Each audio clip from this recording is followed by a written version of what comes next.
Үндеу Қазақстан Республикасы президенті Қасым-Жомарт Кемелұлы Тоқаев мырзаға, Маңғыстау облысының әкімі Нұрдәулет Қилыбай мырзаға және облыс прокуратурасы Айдос Майлыбеков мырзаға, еңбек және халық әлеуметтік қорғау министрі мемлекеттік еңбек инспекциясының комитетінің Маңғыстау облысы бойынша департамент басшысы Нұралы Баулыбеков мырзаға үндеу.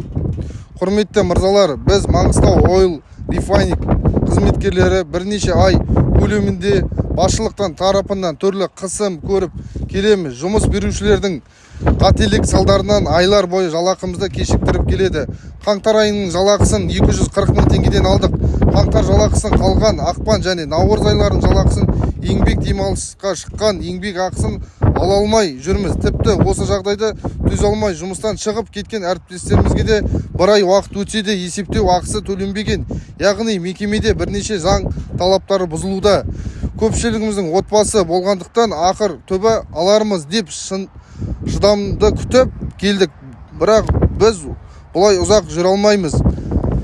Ақша бізге төленбей келген. Жақын арада мекеме барлық жағдай жасалған. 100-ден аса шетелдік жұмысшы келді. Олардың Қазақстанға келу жолы, тамақтану, тұратын жері толықтай мекеме есебіне өтелген. Бірнеше ай көлемінде ақша жоқ болғанда төленеді деген есептеп тегін жұмыс істеп жүрген біздердің еңбек ақымызды төленетін қаражат табылмаса да шетелдік азаматтардың барлық жағдай жасалып отыр.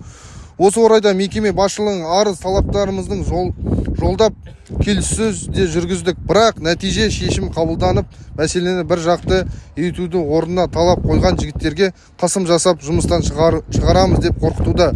Осы орайда сіздерден көмек көрсетіп, мекеме басшылығының шара қолдануыңызды, сондай-ақ мәселені нүктесі қойылғанға дейін бақылауыңызды ұстауды сұраймыз. Маңғыстау Oil Refining басшылығының келесі айтылған талаптар орындалуына міндеттеуіңізді сұралады. Қаңтар айындағы жалақымызды өтелмеген бөлінген толық төленуін, ақпан айының жалақысын төленуі, наурыз айының жалақысы төленуі, ақпан айынан бастап айлық жалақымыздың 24% кесу туралы 31.01.2025 күні бұйрық 013 тармақ 1 бұйрыққа шықты. Соның заңсыз деп табуын және айлық толық төлеуін сұраймыз. Қазақстан Республикасы еңбек кодексі 113 бабының 3 тармағы бойынша аталған ай жалақының төленбеген әр күніне 1/25 үстемақы пеня қосуын талап етеміз. Талап етеміз ба, жігіттер? Талап етеміз. Талап етеміз ба, жігіттер? Талап етеміз. Талап етеміз ба, жігіттер? Талап етеміз.